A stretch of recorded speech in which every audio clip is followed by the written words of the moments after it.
CBI மத்திய அரசாங்கம் எழுதா இருக்குது, சென்சார் போர்டு மத்திய அரசாங்கம் எழுதா இருக்குது, ஹோல்டு பண்ணு அப்படின்னா மூஞ்சி போய். அமித்ஷா இது ஆல் பவர்ஃபுல் இன் டெல்லி. ஸோ அந்த கெடு கொடுத்துட்டே வராங்க. ஃபைனல் கெடு ஒரு வாரம் கொடுத்துருக்காங்க. இந்த ஒரு வாரத்துக்குள்ள அவர் முடிவு பண்ணிட்டாருன்னா அவ்வளவு சிக்கல் இருக்குல்ல அவருக்கு அந்த கூட்டணிக்குள்ள போறதில்ல. முதல் தேர்தல் எடப்பாடியை சத்தம் போட்டதே அமித்ஷா தான். இன்னுமா நீங்க இன்னும் சீட் ஷேரிங் பண்ணல, இன்னுமா சீட் ஷேரிங் பண்ணலன்னு சத்தம் போட்டவர் இப்போ ஹோல்டு பண்ணுன்னு சொல்லிருக்காருன்னா அப்போ அமித்ஷா ஏதோ ஒரு மூவ் ரொம்ப ஸ்ட்ராங்கா எடுக்கிறார். அதிமுக தனியார் என்ன சிக்கல் இல்லை சார், கூட பாஜகவும் இருக்காங்கல்ல. பாஜக ஒன்றும் தீண்டத்தகாத கட்சி இல்லை. விஜய் அப்படி கொள்கை எதிரின்னு சொல்லிட்டாரு, கிட்டத்தட்ட தீண்டத்தகாத கட்சின்னு தான் சொல்றாரு. தமிழ்நாட்டில் பாஜகவும் திமுகவும் மாதிரி எதிரி உலகத்திலே கிடையாது. அந்த கூட்டணியே வந்தது. என்னன்னா நீங்க சொல்ற மாதிரி திமுக பாஜக கூட்டணியை கலைஞர் அப்படிங்கிற ஒரு மிகப்பெரிய ஆளுமையால அதை சாத்தியப்படுத்த முடிஞ்சது, மக்கள்கிட்ட கன்வின்ஸ் பண்ண முடிஞ்சது. விஜய்க்கு அந்த கெப்பாசிட்டி இருக்கா? எப்படியாவது 2 திராவிட கட்சிகளை ஒழிச்சுட்டு பிஜேபி வர்சஸ் விஜய் அப்படின்னு கொண்டு வந்துடணும். திராவிடம்ங்கிற வார்த்தை இருக்கக்கூடாது, அதிமுக திமுக இருக்கக்கூடாது. எங்க தலைவரே முதலமைச்சர் ஆக மாட்டாரு, நாங்க ஏன் ஓட்டு போடணும்னு நினைக்க மாட்டாங்களா ரசிகர்கள்? இப்போ விஜய் ரசிகர்கள் எப்படி இருக்காங்க தெரியுமா? சம்மர் வந்தாச்சு. What's your plan for this holiday? எங்க கிட்ட விட்டுருங்க, நாங்க பாத்துக்கிறோம். VGD holidays. GT Holidays, South India's #1 travel brand. AC வாங்கணுமா? நம்ம பூர்விகா அப்ளையன்சஸ் விசிட் பண்ணுங்க. பெஸ்ட் எக்ஸ்சேஞ்ச் ஆஃபர் ECMIல ஈஸியா வாங்கலாம் ஏசி. ரம்ஜானுக்கென்றே பிரத்யேக கலெக்ஷன்கள். ஆசியாவின் மிகப்பெரிய ஜவுளி சாம்ராஜ்யம் தி சென்னை சில்க்ஸ். நியூஸ் கிளிட்ஸ் நேயர்களுக்கு வணக்கம். இந்த சிறப்பு நேர்காணலில் நம்மோடு மூத்த பத்திரிகையாளர் திரு பிரகாஷ் எம் சாமி இணைந்திருக்கிறார். அவர் வரவேற்று நிகழ்ச்சிக்கு போகலாம். சார் வணக்கம். வணக்கம் சார். விஜய் என்டிஏக்குள்ள வரப்போறாரு அப்படின்னு ஒரு வாரமாவே செய்திகள் கசிஞ்சது. நேத்து பாஜக தரப்புலையும் ஆதவ அர்ஜுனா அவர்களும் மறுப்பு தெரிவிச்சிட்டாங்க. ஆனாலும் இந்த விவகாரம் அடங்கினப்பாடு இல்லை. விஜய் சிபிஐ விசாரணைக்கு உடனடியாக திரும்ப வாங்கன்றாங்க. ஜனநாயகன் நேற்று பார்க்க வேண்டிய சென்சார் ரிவைசிங் கமிட்டி திடீர்னு ஒரு ஆஃபீஸருக்கு உடம்பு சரியில்லைங்க, நாங்கள் இன்னொரு நாள் பார்க்குறாங்கன்னு தள்ளி வைக்கிறாங்க. ஸோ எல்லாத்துக்கு பின்னாடியும் ஒரு பெரிய கூட்டணி கணக்கு இருக்க மாதிரி இருக்கே, என்ன நடக்குது? அது மட்டும் தள்ளி வைக்கல, சிபிஐயோட இன்வெஸ்டிகேஷனும் ஒரு வாரம் தள்ளி போட்டாங்க. இப்போ பார்த்தீங்கன்னா நேற்று பேசின 2 பேருமே கூட்டணி இல்லை என்று மறுக்கவில்லை. அவங்க ஆப்ஷனாக தான் பேசியிருக்காங்க. இருந்தாலும் இருக்கலாம், இல்லாட்ட இருக்கலாம், அப்படிதான் பேசினாங்க. வதந்தின்னு பேசினாங்களே தவிர சத்தியமாக கூட்டணி கிடையாது. நம்ம சத்தியமாக கூட்டணி கிடையாதுன்னு சொன்ன கட்சியெல்லாம் கூட்டணிக்கு போகிறோம் தமிழ்நாட்டில் பார்த்துருக்கோம். இவங்க 2 பேருமே டீசெண்டாக அண்ணாமலையோட எனக்கு தெரியாது அந்த மாதிரி சொன்னதை தவிர கூட்டணி இல்லைன்னு மறுக்கலை. சரி, இது என்ன ஒரு காரணம்னா, விஜய் காங்கிரஸ் வருவோம் நம்பிட்டார், கண்டிப்பாக நம்பிட்டார். ஏன்னா ராகுல் நண்பர், அவங்க ஒரே சித்தாந்தம், கிறிஸ்டியானிட்டி, இதெல்லாம் ஒரு லிங்க் இருந்தது. விஜய்க்கு புஷிலாம் துன்பம் போட்டாங்க. நீங்கள் காங்கிரஸோடு சேர்ந்துருங்க சேர்ந்தீங்கன்னா பாண்டிச்சேரியில் பெட்டர். ஏன்னா விஜய் புஷிக்கு என்னென்னா பாண்டிச்சேரி முதலமைச்சர் ஆகணும்னு ஒரு கனவு. ஸோ அவர் துன்பம் போட்டாங்க. ஆதவர்ஜனா முன்னாடியே சொன்னாங்கன்னா தலைவர் இது வேலைக்கு ஆகாது, காங்கிரஸ் வர. ஏன்னா ஆதவர்ஜனா அங்கே இருக்கிறதுலே ஸ்மார்ட் மேன் ஆதவர்ஜனா தான், புஷியோட ஸ்மார்ட் மேன். அவர் சொன்னால் தலைவர் வேலைக்கு ஆகாது, காங்கிரஸ் வராதுன்னா 2 பேரும் உள்ள குடிமுடி சண்டை, அது வேறு விஷயம். விஜய் திமுக காங்கிரஸ் திமுக பக்கம் போயிடுச்சு. Seal matter seal. விஜய் தனித்து விடப்பட்டார். விஜயோட ஆலோசகர்கள் ஜான் நாராயணசாமி இல்லை, மற்ற சில ரிட்டையர்டு IAS அதிகாரிகள் குழு ஒன்று வச்சுருக்காரு. சொன்னாலும் விஜய் நீங்கள் தனியாக போட்டி போட்டு ஓட்டை பிரிச்சிங்கன்னா கண்டிப்பாக டிஎம்கே வந்துடும். டிஎம்கே வந்ததுன்னா விஜயகாந்த் கொடுத்த தொல்லையை விட 100 மடங்கு உங்களுக்கு கொடுக்கும். கல்யாணம் இடித்தாங்க, அவர் ப்ரெஷர் பண்ணாங்க, அவருக்கு ஏதோ அது வச்சான்னாங்க, மருந்து வச்சான்னாங்க, அந்த மாதிரிலாம் சொல்கிறாங்க, தெரியாது நமக்கு. 100 மடங்கு கொடுக்கப்படும். உங்களால் தாங்க முடியாது. நீங்கள் பிஜேபி வரதோ யார் வரலையும் டிஎம்கே வரக்கூடாது. டிஎம்கே வரக்கூடாதுன்னா நீங்கள் தனித்து போட்டி போடக்கூடாது. கொஞ்சம் யோசித்து பாருங்கள். நீங்கள் தண்டி போட்டு 40 சீட்டு வாங்குறீங்க, 30 சீட்டு வாங்குறீங்க, ஃபைன். அது உங்களோட புகழ் வளர்ச்சி காட்டுறது. ஆட்சி பிடிக்க முடியும்னு தெரியல. நீங்கள் 40-30 வாங்கினா கூட ஓட் ஸ்பிளிட் ஆச்சுன்னா ஆன்டி டிஎம்கே ஓட்ஸு டிஎம்கே சுலபமாக வந்துடும். அப்புறம் உங்கள் கதலாக போயிடும் அப்படின்னு அவர் நெருங்கிய நண்பர்கள், சினிமா துறையிலிருந்தும் அவருக்கு சில நெருக்கமான ஒரு முன்னாள் அமைச்சரின் பேரன், ரொம்ப நெருக்கமான ஒரு அரசியல்வாதி. அவர் முன்னாள் அமைச்சர் ஜெயலலிதா எம்ஜிஆரோட இருந்தவர், ரொம்ப ஒரு தீவிரமான ஒரு அரசியலில் பங்கு பெற்றவர். ரொம்ப ஆண்டு காலம் எம்ஜிஆரோட அமைச்சரவையில் இருந்தார். அவர் பேரை வந்து இப்போ அரசியலில் வரல, பட் அரசியல் ஸ்ட்ராட்டஜி இருக்கார். அவர் சொன்னார், அண்ணா இது வேலைக்கு ஆகாதானே, நீங்கள் வந்து டிஎம்கே வந்து திருப்பி காலி பண்ணிட்டு வாங்கன்னு. இப்போ இதெல்லாம் விஜய் மைண்டில் போட்டு போட்டு போட்டு போட்டு அவருக்கு இப்படி யோசிச்சு விஜய் வந்து போகக்கூடாதுன்னு சொல்ல, போகணுன்னு சொல்ல, அவருக்கு என்ன பண்ணுறதுன்னு புரியல. உண்மையாக சொல்லணும், அவருக்கு புரியல. அமித்ஷா அங்கேருந்து பவன் கல்யாணம் விட்டு திருப்பி இன்னொரு ரவுண்ட் டாக்ஸ் ஆரம்பித்தார். சரி, காங்கிரஸ்க்கு அது க்ளோஸ் ஆனவுடனே காங்கிரஸ் டிஎம்கே கூட்டணி வந்தது ரொம்ப சந்தோஷப்படுறது பிஜேபி தான் அதில். ஏன்னா அவங்களுக்கு தெரியும் விஜய் நம்மகிட்ட தான் வருவாங்க. ஸோ பவன் கல்யாணம் வழியாக பேசிட்டு பவன் கல்யாணம் சொன்னால் பார்க்கலாம், அது டேக் பவன் கல்யாணம் சீக்கிரம் முடிவெடுங்க, டைம் ஆகி போச்சு அப்படின்னு. இன்னொன்று will take a quick decision அப்படின்னு சொல்லியிருக்காரு. ஸோ விஜய் வரும் மூடில் தான் இருக்கிறார். அவர் வரணுங்கிற எண்ணத்தில் இருக்கார். அவரோட சூழ்நிலைகள் இப்போது தானாக விரும்பி வர்றது வேற, விருப்பப்பட்டு வர்றது வேற, ப்ரெஷரில் வருது வேற.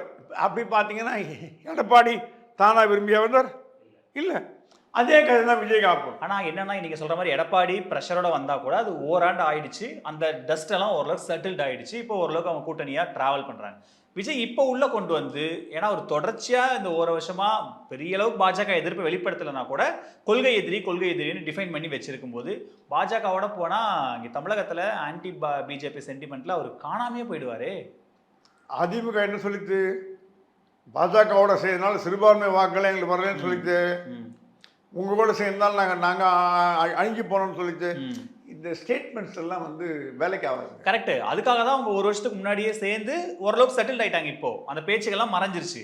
தேர்தலுக்கு இன்னும் ஒரு மாசத்துல என்ன சொல்றேன், எப்படி அதிமுகவும் பாஜகவும் சண்டை போட்டு ஒன்னா சேர்ந்ததோ, அதிமுக திட்டின அளவு கூட பாஜகவை விஜய் திட்டலை. கொள்கையறின்னு சொன்ன அவர் சொன்ன ஒரே ரொம்ப 2 ஸ்டேட்மெண்ட், கொள்கை எதிரி, பாசிசம், பாயாசம், 2. அது ஒரு மைனர் ஸ்டேட்மெண்ட். அதனால ஒன்றும் வந்து ஜனங்க வந்து நீ நம்ம ஜனங்க நீ ஏன் நேற்று அப்படி சொன்ன, நாளைக்கு ஏன் நீ பண்ண, ஓட்டு போட மாட்டேன்னு நினைக்க மாட்டாங்க. அந்த நேரத்தில் நம்ம ஓட்டு தமிழ்நாட்டு வாக்குகளே எமோஷனல் ஓட்ஸாம். எம்ஜிஆர் ரசிகர்கள், ஜெயலலிதா ரசிகர்கள்லாம் அதிமுக போடுவாங்க. அண்ணா ரசிகர்கள், கலைஞர் ரசிகர்கள், ஸ்டாலின் ரசிகர்கள்லாம் திமுக போடுவாங்க. சீமான் அந்த மாதிரி ஸ்டாண்டர்டாக இருக்கும்.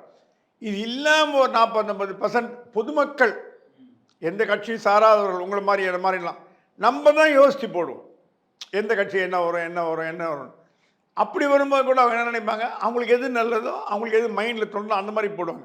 ஸோ இந்த பேச்சுவார்த்தைகள்னால வந்து இப்போது நான் கேள்விப்பட்ட வரைக்கும் அமித்ஷா வந்து கூப்பிட்டு சொன்னாராம், கூட்டணியை கொஞ்சம் ஹோல்டு போடுங்க, சீட் ஷேரிங் ஸ்டாப் பண்ணுங்கன்னு சொல்லியிருக்காரு எடப்பாடிட்ட.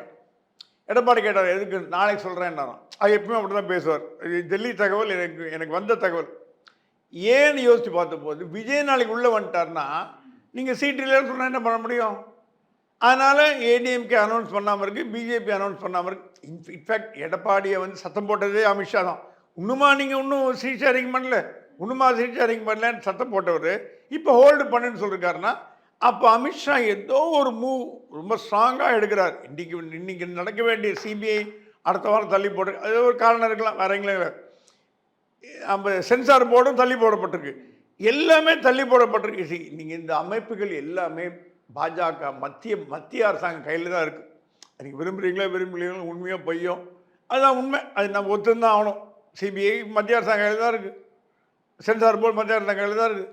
ஹோல்டு பண்ணு அப்படின்னா முடிஞ்சு போச்சு. அமித்ஷா இது ஆல் பவர்ஃபுல் இன் டெல்லி. ஸோ அந்த கெடு கொடுத்துட்டே வராங்க. விஜய்க்கு கெடு கொஞ்சம் கொஞ்சமாக ஃபைனல் கெடு ஒரு வாரம் கொடுத்துருக்காங்க. இந்த ஒரு வாரத்துக்குள்ளே அவர் முடிவு பண்ணிட்டாருன்னா சீட் ஷேரிங்லாம் முடிஞ்சு எப்படி அவர் அந்த கூட்டணிக்கு நகருவாருன்னு எனக்கு சொல்லுங்களேன். ஏன்னா அவ்வளவு சிக்கல் இருக்குல்ல அவருக்கு அந்த கூட்டணிக்குள்ள போறதில்ல. முதல் தேர்தல் அவர் தேர்தல்னா அவருக்கு சொல்லப்பட்டது, நீங்க அவருடைய செல்வாக்கை நிரூபிக்கணும். என்னன்னே தெரியாத, எத்தனை பெர்சன்டேஜ்னே தெரியாத ஒரு இடத்துல போய், ஏற்கனவே திமுக வந்து விஜய பாஜக தான் இயக்குதுங்கிற விமர்சனத்தை வச்சுட்டு இருக்கும்போது இவர் போய் சேர்ந்துட்டாருன்னா திமுக கிண்ணது கேக் வாக்கா போயிடாதா? திமுக தான் விஜய் இயக்குதுன்னு ஒரு ஸ்டேட்மெண்ட் வந்திருக்கேன். அது என்ன சொல்றீங்க? இந்த ஸ்டேட்மெண்ட்டு இந்த ட்விட்டரில் வருது, ஃபேஸ்புக்கில் வருது, சோஷியல் மீடியாவில் வருது, அதெல்லாம் யாரும் நம்ம தயாராக இல்லை. ரியாலிட்டியில் ஜனங்க யார் கூட்டணி, திமுக கூட்டணி யார், திமுக, காங்கிரஸ், மதிமுக, விசிக, ரைட் ஓடு கேண்டிடேட் கொடுத்து. என்டிஏல யார், ஏடிஎம்கே, பிஜேபி, விஜய் வந்துட்டாரா, நல்லதுப்பா. ஸோ ஏடிஎம்கே ஆதரவாளர்கள்லாம் விஜய் ஆதரவாளர்களில் ஒரு 30% போடாமல் இருப்பாங்க, சிறுபான்மையினர் 30% போடாமல் இருப்பாங்க. ஆனால் அவங்க வந்து என்ன பண்ணுவாங்க, விஜய் நிற்கிற தொகுதியில் கேம்பெயின் பண்ணுவாங்க. ஏடிஎம்கே கேம்பெயின் பண்ணாமல் இருக்கலாம், இல்லைன்னு சொல்ல முடியாது. பட் விஜயோட அந்த ஃபேக்டர் வந்து என்டிஏ கூட்டணி வெற்றிக்கு பயன்படுமானா ஸ்வீப் ஆகும், ஸ்வீப் ஆகிடும். ஏன்னா விஜயோட 15%, ஏடிஎம்கோட 20%, பிஜேபியோட 15%, கனெக்ட் பண்ணுங்க 50%. அவ்வளோதான், 50% விக்டரி ஸ்வீப் பண்ணிடுவாங்க. இல்லை சார், அப்படி போகும்போது நீங்கள் என்னடா இவ்வளோ நாளாக பாஜகவை எதிர்த்துட்டு இருந்தவங்க அந்த 15%மே விஜய் ரசிகர்களே கூட பாஜக எதிர்ப்புலையும் சில பேர் இருப்பாங்க. பாஜக வேண்டாம், நம்ம தலைவர் தனியாக நிற்கணும்னு ட்ரை பண்ணாரு, தலைவர் முதலமைச்சர் ஆகணும்னு ஓட்டு போடுறவங்க என்னடா போய் எடப்பாடியோடையும் இல்லை பாஜகவோடையும் சேர்ந்துட்டாரு அப்படின்னு அவங்க திரும்பி கோவத்தில் ஓட்டை மாற்றி போட மாட்டாங்களா? விஜய் ரசிகர்கள்லாம் யோசித்து சிந்தித்து போடுறவங்க இல்லை, விஜய் வெறியர்கள். தலைவா தலைவா தலைவா உயிரை விடுறவங்க. அவங்ககிட்ட போய் நீங்கள் விஜய் போய் தப்பாக பேசினா கடத்தில் ஃபலார்னு ஒரு ஆரம் அடைவோம். அவன் யோசித்து பார்க்குற மனம் நீங்கள் சொல்கிற வந்து நார்மல் பீப்புள் யோசித்து பார்க்கலாம். விஜய் ரசிகர்கள், விஜய் ஃபேன்ஸ், விஜய் கும்பல் எல்லாமே அவர் தலைவர் கணத்தில் குதினா குதிக்கக்கூடிய ஆட்கள்.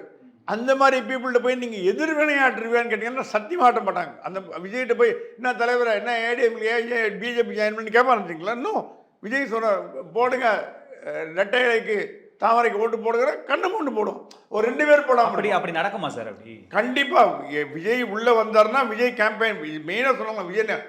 விஜய் நீங்கள் கேம்பெயின் பண்ணுங்க, உங்களை என்ன பொசிஷனில் வச்சு அழகு பார்க்க முடியுமோ, டேரக்டாக சொல்ல துணை முதலமைச்சர் என்ன பொசிஷனில் அழகு பார்க்க முடியுமோ அந்த பொசிஷனில் வச்சு அழகு பார்க்குறோம். உங்கள் அரசியல் வாழ்வை நாங்கள் பிரமாதமாக படுத்துகிறோம்.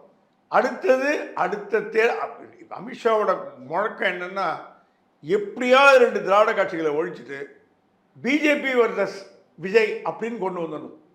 தட் இஸ் திராவிடம்ங்கிற வார்த்தை இருக்கக்கூடாது, அதிமுக திமுக இருக்கக்கூடாது, விஜய் வர்சஸ் பாஜக. அப்படி ஒரு நிலைமை தமிழ்நாட்டில் கொண்டு 60 வருஷம் திராவிட கட்சிகள் ஆண்டாச்சு, போதும் அப்படிங்கிற முயற்சியில் இருக்காங்க. அது எப்படி வெற்றி பெறும் வெற்றி பெறாது, என்ன முயற்சி எடுப்பாங்க நமக்கு தெரியாது, மக்கள் எதிர்த்துப்பாங்களா எதிர்க்க மாட்டாங்க தெரியாது. ஆனால் மத்திய பாஜகவோட கொள்கை முடிவானா எனக்கு தெரிஞ்ச வரைக்கும் அங்கே இருக்கிற ஸ்போக்ஸ்மேன் சொன்னார், அதுதான் அவங்க கொள்கை முடிவு. இன்னொரு 10 ஆண்டுகளில் விஜய் வர்சஸ் அண்ணாமலை. ஆனால் இதுக்கு விஜய் ஒத்துக்கணும்ல. நீங்கள் கூட்டணிக்கு பாஜக விருப்பப்படலாம், அதிமுக விருப்பப்படலாம், விஜய் விருப்பப்படணும்ல. நான் தனியாக நிற்கிறேங்க, நான் தனியாக ட்ரை பண்ணுறேங்க, தனியாக நான் போகிறேங்க, நான் ஒரு கால் எடுத்தால் பாஜக என்ன செஞ்சிட முடியும்? விஜயகாந்த் என்ன பண்ணார்? தனியாக போட்டி போட்டார், ஒரு சீட் வந்தது, எதிர்கட்சி தலைவரானார். அந்த உதாரணம் விட்டு கோட் பண்ணப்பட்டது. விஜயகாந்தாலேயே தனியாக மேனேஜ் பண்ண. அதிமுக தனியாக என்ன சிக்கல் இல்லை சார், கூட பாஜகவும் இருக்காங்கல்ல. பாஜக ஒன்றும் தீண்டத்தகாத கட்சி இல்லை அப்படின்னு விஜய் அப்படி கொள்கை எதிரின்னு சொல்லிட்டாரு, கிட்டத்தட்ட தீண்டத்தகாத கட்சின்னு தான் சொல்றாருங்க. சொன்னதை வாபஸ் வாங்கிக்கிறது. தமிழ்நாட்டில் பாஜகவும் திமுகவும் மாதிரி எதிரி உலகத்திலே கிடையாது. அந்த கூட்டணியே வந்தது. காங்கிரஸ் பாஜக கூட்டணி வர்றதுக்கு ஈக்குவலண்ட். என் ஃப்ரெண்டு சொன்னார், காங்கிரஸ் பாஜக வர்றதுக்கு கூட்டணி வர்றது ஈக்குவலண்ட்டு பாஜக திமுக கூட்டணி. இப்போ நினச்சி கூட பார்க்க முடியாது, அந்த கூட்டணியே வந்தது. இப்போ அடுத்தது 29 தேர்தலில் திமுக பாஜக கூட்டணி வர்றதுக்கு வாய்ப்பு இருக்குன்றாங்க. என்னன்னா நீங்க சொல்ற மாதிரி திமுக பாஜக கூட்டணியை கலைஞர் அப்படிங்கிற ஒரு மிகப்பெரிய ஆளுமையால அதை சாத்தியப்படுத்த முடிஞ்சது, மக்கள்கிட்ட கன்வின்ஸ் பண்ண முடிஞ்சது. விஜய்க்கு அந்த கெப்பாசிட்டி இருக்கா? நாளைக்கு பண்ணுவாங்க. விஜய் 40 நாள் தேர்தல் சார். விஜய் பண்ணாட்டி கூட பாஜகவும் அதிமுகவும் அது இன்னும் ஒரு பேக் ஃபயர் ஆயிடாது. டிடிவி உள்ள வந்தாரு, பேக் ஃபயர் ஆச்சா? அது தெரியல, களத்துல பார்த்தா தான் தெரியும். அதே மாதிரி இன்னும் களத்துல பார்த்தா தான் தெரியும். டிடிவி உள்ள வந்து டிடிவி 2 பேரும் வீழ்த்திய தீருவேன், அதிமுக ஆட்சி அகற்றிய தீருவேன், எடப்பாடி வீட்டுக்கு போகணும். இதை விட ஒரு சண்டை நீங்க எந்த 2 கட்சியும் பார்க்க முடியாது. அப்படிப்பட்ட சண்டை போட்டவரை சகோதரர் நண்பர்னு பேசி உள்ள. அமமுக அதிருப்தி நிர்வாகிகள், உதாரணத்துக்கு நம்ம மாணிக்க ராஜா இவங்கெல்லாம் பொதுச் செயலாளர், அவரெல்லாம் திமுக வந்துட்டாரு. ஸோ அங்க அதிருப்தி இருக்கு, நிர்வாகிகள் மத்தியில் அதிருப்தி இருக்கு, கோவம் இருக்கு. என்னடா எடப்பாடியை வீழ்த்துறன்ட்டு அவரோட கைகோத்து இருக்காருன்னு கோவம்லாம் இருக்கு. காங்கிரஸ் அதிருப்தி இல்லையா? காங்கிரஸ் வந்து எத்தனை நம்பர்கள் அதிருப்தி சார்? கொள்கை அளவில் இந்த திமுக கூட்டணியே அதிருப்தி இல்லையா கேட்கறேன். திமுக கூட்டணியில எத்தனை சீட்டு என்ன நம்பர்ன்ற அதிருப்தி இருக்கு. நம்பர் அதிருப்தி இல்ல, கூட்டணி வச்சதே அதிருப்தி இருக்கான. தமிழ்நாடு காங்கிரஸ் கமிட்டியில் அதிருப்தி இருக்கு. சோடங்கர் பயங்க போட்டு விட்டாராம். அவருக்கு உடல்நிலை சரியில்லை சார். பயங்க போட்டு இல்லை அது லோ ப்ரெஷர் ஆக்கி விட்டாங்க இவங்க. சரி, நான் என்ன சொல்ல வரேன்னா, எல்லா கட்சிகளிலும் ப்ளஸ் மைனஸ் இருக்குது. எல்லா கட்சிகளிலும் பொறுப்பு இருக்கு. திமுகவில் மட்டும் நீங்கள் நினைக்கிற மாதிரி ஸ்மூத்தாக இருக்குன்னு நினச்சிட்டு இருக்கீங்களா? உள்கட்சி போற ஆரம்பிச்சாச்சு. அவர் எல்லா மந்திரியும் பையனுக்கு சீட்டு கேட்க ஆரம்பிச்சிட்டாங்க. பொன்முடி பையனுக்கு சீட்டு கேட்குறாரு. ஓகே, இன்னும் அவர் வேலு என் பையன் கம்பன் கொடு. அவர் ஸ்டாலின் கேட்டாராம், எல்லா மந்திரிகள், எல்லா எம்பி, எல்லா எம்எல்ஏ பையனுக்கு சீட் கொடுத்துட்றேன், கட்சி நீங்கள் என்ன பண்ண போகிறீங்க அப்படின்னு கேட்டா. ஓப்பனாக கேட்டாராம். ஒன்று நீங்கள் எடுத்துங்க, இல்லை பையனுக்கு கொடுங்க. துரைமுருகன் கேட்டாராம், என் பையனுக்கு போனாங்க, நானே நிற்கிறேன்னா. எப்படி நான் படுத்து கொண்டே ஜெயிப்பேன்னா. சரி, அவங்க அண்ணன் கேட்குறாரு கொடுங்க. இதுதான் கடைசி தேர்தல். அது மாதிரி 4 வாட்டி சொல்லிட்டார் அவர், கடைசி தேர்தல்றார். ஸோ எல்லா கட்சியும் நடக்கிறது. இது ஒன்றும் பெரிய அதிசயம் இல்லைங்க. இது எல்லா கட்சியிலையும் எல்லா அரசியல்லையும். ரசிகர்கள் எப்படி சார் கன்வின்ஸ் பண்ணுவார்? கன்வின்ஸ் பண்ண வேண்டிய தேவையே இல்லை. ஜனங்க இதெல்லாம் மறந்துடுவாங்க. ஜனங்க ஓட்டுக்கு போகும்போது தமிழ்நாட்டில் ஆன்டி பிஜேபி சென்டிமெண்ட் எந்த அளவுக்கு இருக்குங்கிறத நம்ம கடந்த தேர்தல்கள் எல்லாத்துலேயுமே அப்படின்னா எப்படி 18% என்டிஏக்கு வந்து போன வாட்டி 12% தான் சார். இல்லை, என்டிஏக்கு 18 எப்படி அந்த என்டிஏக்கு 18 யாரெல்லாம் இருந்தாங்கன்னு பாருங்களேன். எல்லாமே சீனியர் லீடர்ஸு, தனித்தனி எல்லாரும். இப்போ விட்டு போனவங்க வந்து பிரேமலதா, ஓபிஎஸ் 2 பேருமே செல்ல காசு. பிரேமலதாக்கு 0.5% ஓட்டு தான் இருக்குது. பள்ளி இவருக்கு ஓபிஎஸ் அதுவும் கிடையாது. ஸோ நீங்கள் முக்கியமான கட்சிகள்லாம் கூட இருக்கும்போது எப்படி நீங்கள் அதிமுக வாக்கு வராதுன்னு சொல்ல முடியாது. ஏன்னா சரி, நம்ம ஜனங்க வந்து தேர்தல் நாள் அன்றைக்கு தான் முடிவு பண்ணுவாங்க யாருக்கு போடணும், யாருக்கு போடணும். அது சார், விஜய் முதலமைச்சர் ஆகணும்னு ஓட்டு போடுவாங்கல்ல சார். எங்கள் தலைவர் முதலமைச்சர் ஆகணும்னு தானே மக்கள் ரசிகர்கள் ஒரு பின்னாடி இருக்காங்க. அவரே கூட்டணிக்கு போயிட்டாரு, அதிமுகவோட போயிட்டாரு, பாஜகவோட போயிட்டாரு.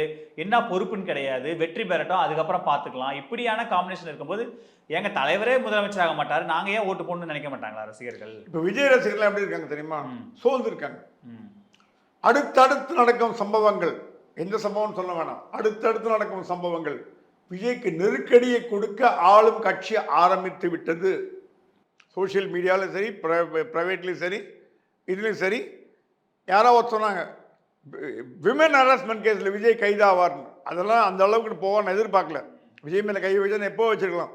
ஆனால் அவர் நெருக்கடிகள் கொடுக்கப்படுகிறதால அது விஜய் உணர ஆரம்பிச்சிட்டார். நமக்கு நெருக்கடி வர ஆரம்பித்து விட்டது. லீக் பண்ணுறாங்க, பேச வைக்கிறாங்க, மீடியாவில் பேச வைக்கிறாங்க, நம்ம குடும்ப வாழ்க்கையை பற்றி பேச வைக்கிறாங்க, பர்சனல் வாழ்க்கையை பற்றி பேச வைக்கிறாங்க. விஜய் நிலை குலைந்து அரசியல்ங்கிறது வார்த்தை போர் மட்டும் இல்லை, பேக்டோரில் அடி. உங்களுக்கே தெரியாமல் ஊமங்காயம், அரசியலில் ஊமங்காயம் அடி வாங்கினது தெரியாது, வலிக்கும். நான் பார்த்துருக்கேன், 50 ஆண்டு கால அரசியலை பார்த்துருக்கேன். ஊமங்காயம் அடிக்கக்கூடியவர்கள். அப்படிப்பட்டவர்கள்ட்ட மோத முடியுமா அப்படின்னு கேட்டது விஜய். மோத முடியுன்றாரே அவர் சொன்னாரு, ஆனால் முடியல அவரால். அவர் ஒரு காலத்தில் அதை எல்லாம் எதிர்த்துட்டார். இப்போ ரியாலிட்டி என்னங்கிறத புரிஞ்சுட்டார். அந்த புஷியானந்து அந்த ஆட்களை கொஞ்சம் தள்ளி வச்சுட்டார். அவங்க அட்வைஸ் பண்ணுற தள்ளி வச்சுட்டார். இப்போ அவர் ஒரு முடிவு எடுக்க போகிறார். அவங்க அப்பாவும் பேசிட்டாராம், வேணாம் தம்பி, இந்த மாதிரி நீ பாஜக. ஏன்னா அதிமுகவும் பாய்ச்சிட்டு, திமுகவும் பாய்ச்சிட்டு, காங்கிரஸையும் பாய்ச்சிட்டு, பிஜேபியும் பாய்ச்சிட்டு. என்னங்க புது கட்சிங்க அது? ஆமாம் சார், அவங்க பார்ட்டி வித் டிஃப்ரென்ஸ் சார். எல்லாருக்கும் விட நாங்கள் மாற்று, நாங்கள் எல்லாருக்கும் மாற்று, நாங்கள் தனியாக இருக்கோம். நாளைக்கு டெபாசிட் போயிட்டு வச்சுங்க, ஒரு பேஜ் ப்ளஸ் மைனஸ் டெபாசிட் போச்சு, எல்லாம் போச்சு, 0 ஆகிட்டு வச்சுங்க, நசுக்கிடுவாங்க அவர். அடுத்த கவர்மெண்ட் வந்து வச்சுங்க. அப்படி சரி நீங்கள் சொல்லலாம் சார், ஏடிஎம்கே என்ன சார், ஏடிஎம்கே வந்தாலும் நசுக்குவாங்க. திமுக அளவுக்கு நசுக்காட்டி கூட ஸ்குவீஸ் பண்ணுவாங்க. எங்கே போவார் அவர்? ஃபாரினுக்கு ஓட வேண்டியதா? கமல்ஹாசன் சொன்ன மாதிரி திரும்ப படத்துக்கே போயிடுவார். படம்லாம் எல்லா படமும் கேன்சல் பண்ணுவாங்க. செந்திலுக்கு என்ன ஆச்சு, வடிவேலுக்கு என்ன ஆச்சு, சாரி செந்தில் வடிவேலுக்கு என்ன ஆச்சு, விஜயகாந்த் திட்டின ஒரு படம் போனியா ரோட்டில் வந்தார் அவர். இதெல்லாம் வந்து நம்ம கண்கூட பார்த்த உதாரணங்கள். அந்த உதாரணங்கள்லாம் அவர் கண் முன்னாடி ஃப்ளாஷ் ஆகும்பொழுது வேறு வழி, அதுக்குன்னு ரொம்ப சந்தோஷப்பட்டு மனசு விரும்பி பாஜக கூட போகிறான்னு சொல்ல மாட்டேன். வேறு வழியின்றி நிர்பந்தத்தால் நான் அவங்களோட சர்வைவல் இஸ் தி ஃபிட்டஸ்ட் ஒரு வார்த்தை உண்டு. சம்மர் வந்தாச்சு. What's your plan for this holiday? எங்க கிட்ட விட்டுருங்க, நாங்க பாத்துக்கிறோம். VGT Holidays. GT Holidays, South India's #1 travel brand. AC வாங்கணுமா? நம்ம பூர்விகா அப்ளையன்சஸ் விசிட் பண்ணுங்க. பெஸ்ட் எக்ஸ்சேஞ்ச் ஆஃபர் ECMIல ஈஸியா வாங்கலாம் ஏசி. ரம்ஜானுக்கென்றே பிரத்யேக கலெக்ஷன்கள். ஆசியாவின் மிகப்பெரிய ஜவுளி சாம்ராஜ்யம் தி சென்னை சில்க்.